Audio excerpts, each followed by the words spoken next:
Hey guys, today I'm going to be talking about the pros and cons for the Boss RC-300 loop station versus the Headrush Looperboard. Even while I film this video, the Boss RC-600 has been announced. I have pre-ordered it, I'm very excited, and I will do some more comparison videos when that eventually gets here. This right here is the Boss RC-300. This device is about 10 years old now, and it's an absolute beast of a unit. I've had it since...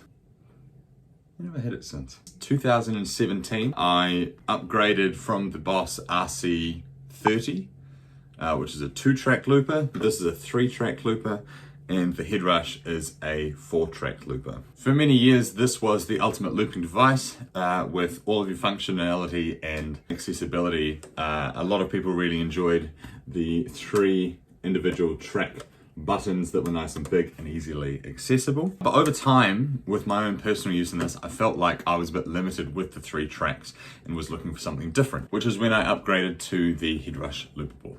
One of the pros that the Boss RC-300 has over the Headrush Looperboard is its nice big foot switches.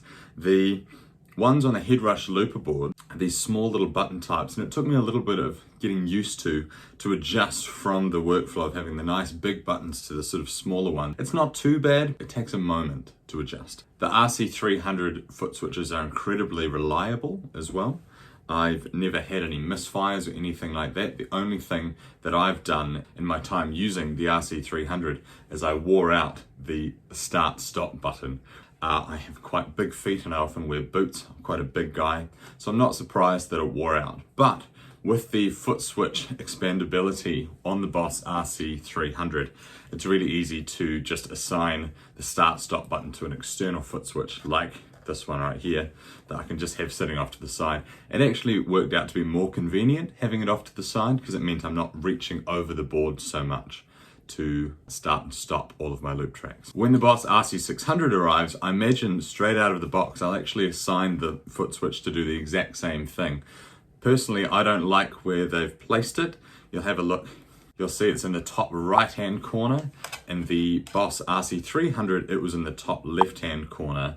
And now, having remapped my buttons on the Headrush Looperboard, I'm used to it being down the bottom left-hand corner. So just for my own personal workflow, I'm probably going to reassign it to a foot switch. Also, it's a nice, easy one to replace if anything does break. It's probably the button you're going to use the most, so it's nice to have that option available too. As I mentioned before about the foot switches on the Headrush Looperboard, straight out of the box, they're slightly unreliable. They do what I like to call a misfire, which is when I might hit the button and it doesn't respond immediately. I'll either need to hit it a couple of times or it just won't recognize that I've hit it at all. Because of that, I actually replaced all of these buttons myself.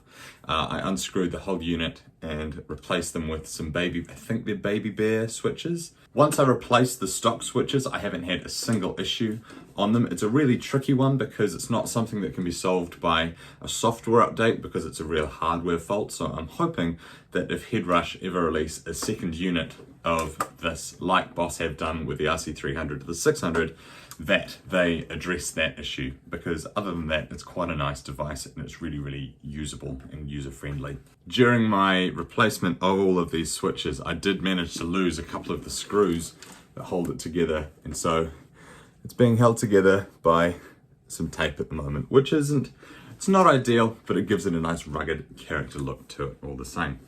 One of the cons of the RC-300 device is its small little screen. You can see it just in here. Over here you've got your value number, which is your memory number, and then you've got all of your other information being displayed on this tiny little LCD here. With this device, you have to know your loops inside out. There's no real visual feedback for you to judge whether you've put your drum beat in the whole way through, whether you've synced it up nice and perfectly.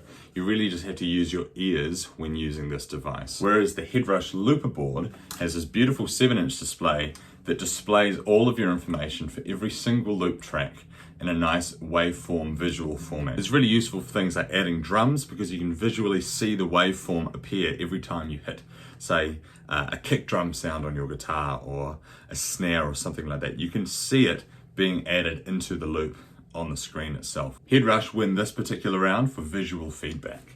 Coming in at number 3 for the pros versus cons, I'm going to talk about the weight of each unit. Now the Boss RC-300 weighs 8.7 pounds, that roughly translates to about 3.94 kilos. So when you're taking it on the road, it's something you want to be considering because you're going to be lifting all of your gear in and out all the time. So 4 kilos is a pretty manageable task to be lugging in and around. The Headrush Looperboard comes in at 12.1 pounds, which is about nearly 5.5 kilos. So there's almost an extra kilo and a half on this device versus the RC-300. As I said, when you're lugging this around day in and day out, you know, you're tired after a long gig, that extra kilo and a half might not seem like a lot immediately straight out of the gate, but when your arms are a bit tired after playing a gig, it starts to make a bit of a difference. Now, while I don't have the device here, according to sweetwater.com, the weight for the new Boss RC-600 comes in at 5.29 pounds. That's 2.3 kilos. That's lighter than the Headrush and the Boss RC-300. Now, there's a few different ways that they've done this. The actual device is going to be smaller itself, and they've taken off the expression pedal as well and shrunk it generally. So Boss win this round on the weight of each device. In our fourth comparison for the Boss RC-300 versus the Headrush Looperboard, we're going to be talking about its power consumption. Now, you wouldn't think that this is a real pro versus a con, but when you start to think about the specifics of current draw and voltage, it really does start to make a difference. On the RC-300, this has a current draw of 320 milliamps with a 9-volt power supply. 9 volts is a pretty standard power supply across lots of different pedals.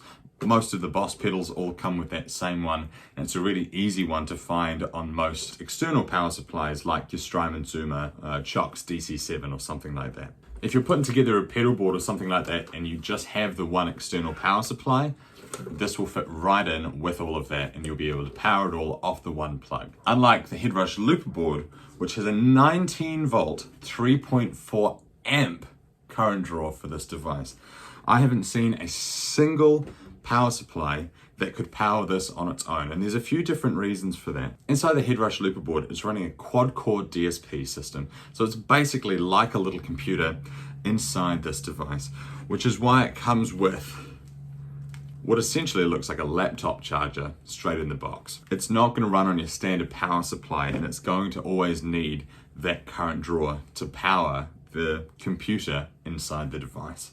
For convenience of power supply, Boss wins this round purely based on the fact that it's a 9 volt, 320 milliamps. It'll be easy to power something like a tuner or an octave pedal, the reverb pedal, and the Boss RC-300 all off, say, a one spot, or you could daisy chain them all together and they would all be totally fine. Unlike the Headrush Looperboard, which needs its own power supply externally of anything else that you may have. Last but not least, we're coming down to tracks and the way that you can arrange them within each looper. This one's a clear winner for me, and there's a few different reasons behind it. The Headrush Looperboard takes this category out purely because it has 4 tracks. And while that extra track may not seem like a lot, even with regard to the Boss RC-300, what makes it easier in that sense is because you've got the 7-inch touchscreen and the visual feedback of each loop is a lot more easy to understand. Let's say you set up a loop on the Boss RC-300 and you want them to have different lengths within that. Let's say track 1 is going to be 1 bar, track 2 is going to be 4, and track 3 is going to be 3 bars or 4 bars. On the RC-300, there's no discernible way of seeing how far through each loop you are. You really just have to listen to it and understand at what point in which bars you are through that point. Yeah, it's a lot more to think about on the fly if you're doing a gig as to where you're up to within that particular loop versus the Headrush, which you can see every single thing on the screen. You can see that track 1 is just looping through its 1 bar, and then you can see if you're halfway through track 2 or you're, say, a quarter of the way through track 3, and then you've even got another extra track there to mess around with as well. Even though in this comparison the Boss RC-300 came out above the Headrush Looperboard, I've adjusted the way that I play for this new device so that I can make the most of those things. Things like the power and the weight are things that I can just quickly get over, but the extra functionality of the device itself really makes up for the categories where it lacks out. In the next couple of months, when my Boss RC-600 arrives, I'll be doing comparisons between that and this new device, and I'm very excited because I think it's going to be a much closer call than you think it might be.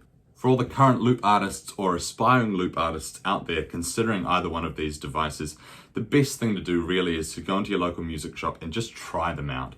You're going to know what feels right. You can watch as many videos as you like, but the only way to really know is to try it out. Thanks for sticking around to the end of the video. Be sure to let me know in the comments what sort of content you want to see in future. I'm going to be making videos every single week, so make sure to keep an eye out for them. Cheers, guys.